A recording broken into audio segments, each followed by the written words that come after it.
ازکار جہان عقد کشودم ہمیرا، در محنت و اندوہ ربودم ہمیرا، حق دانی و انصاف نہ دیدم ز کسی، دیدم ہمیرا و آزمودم ہمیرا۔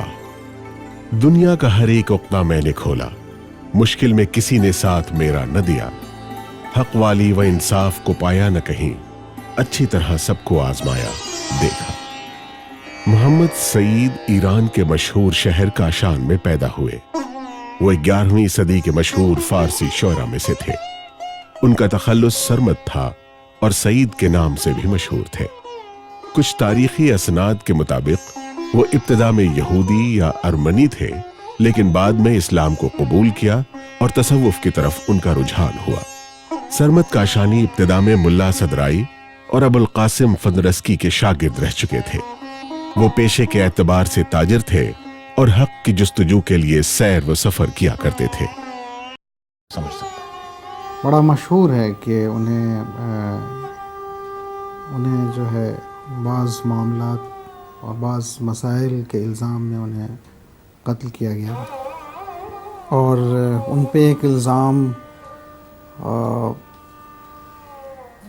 برہنہ رہنے کا بھی تھا، اور اس حوالے سے جب انہیں سوال کیا گیا تو انہوں نے ایک بڑی مشہور رباعی پڑھی تھی، اور اس میں انہوں نے ساری باتیں بیان کر دی۔ انہوں نے کہا کہ انکس کے تورا تاج جہان بانی داد، مارا ہما اسباب پریشانی داد، پوشاند لباس ہر کرا عیبی دید، بے عیباں را لباس عریانی داد۔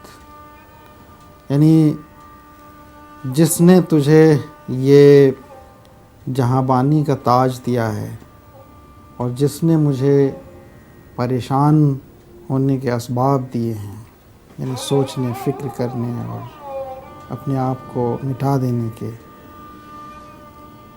اسی نے مجھے وہ پریشانی کے لباس دیے تھے۔ پوشاند لباس ہر کرا عیبی دید، اس نے ان لوگوں کو ڈھکا جن میں اس نے عیب دیکھا۔ بے عیبارہ لباس عریانی داد، اور جو بے عیب تھے ان کے لیے تو چھپانے کے لیے کچھ نہیں تھا، ان کو تو عریانی کا لباس دیا۔ اس میں وہی معنی ہے کہ ہمارے پاس چھپانے کے لیے کچھ نہیں ہے۔ اسی طرح سے ان کی تمام رباعیات عرفانی مطالب، فنا اور فلسفیانہ مطالب یا وحدت الوجود کے مطالب سے پر ہیں۔ سرمد کاشانی 1042 ہجری قمری میں ہندوستان کی طرف ہجرت کر گئے اور انہوں نے اپنی پوری جائیداد کو غریبوں میں بانٹ دیا۔ آپ دین کی تبلیغ کے سلسلے میں زیادہ وقت سفر میں رہے۔ اورنگزیب کے زمانے میں ملا عبد القوی اور کئی فقہا کی موافقت سے بعد میں ان پر کفر کا الزام لگایا گیا، اور اس حکم کے جواز کے لیے بہت سے واقعات ان سے منسوب کیے گئے۔ انہی وجوہات کی بنا پر بادشاہ اورنگزیب کے حکم سے ان کے سر کو بدن سے جدا کر دیا گیا۔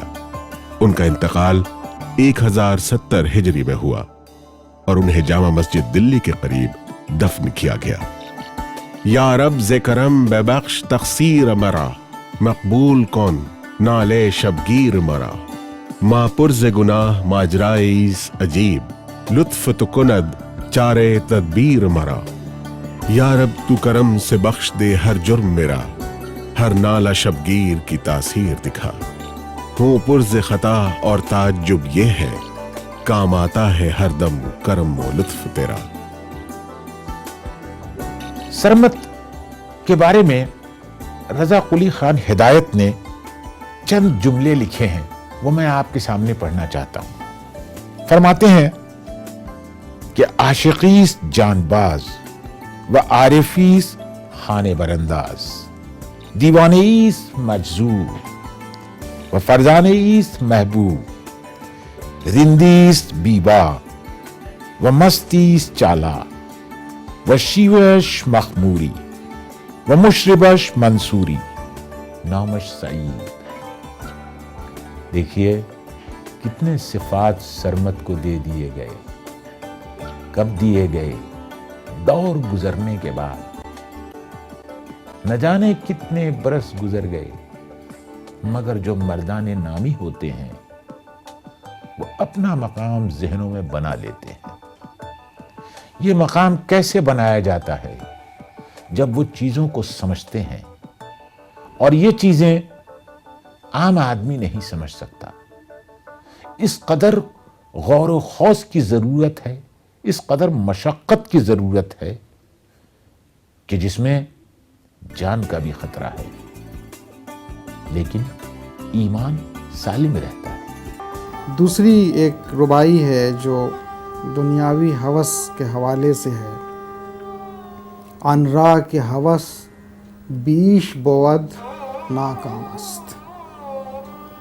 آن را کے ہوس بیش بود ناکام است. مرغے کے پے دانہ رود در دام است. این مال پر از ملال بسیار وبال. ہر چند کم و بیش درو آرام است. جس میں ہوس زیادہ وہ ہے ناکام. دانا کے لیے مرغ ہوا بستہ دام، یعنی دام میں گرفتار ہوا. ہے مال وبال، جس میں لاکھوں ہے ملال، یعنی تکلیفیں. ملتا ہے مگر اس سے بہت کم آرام.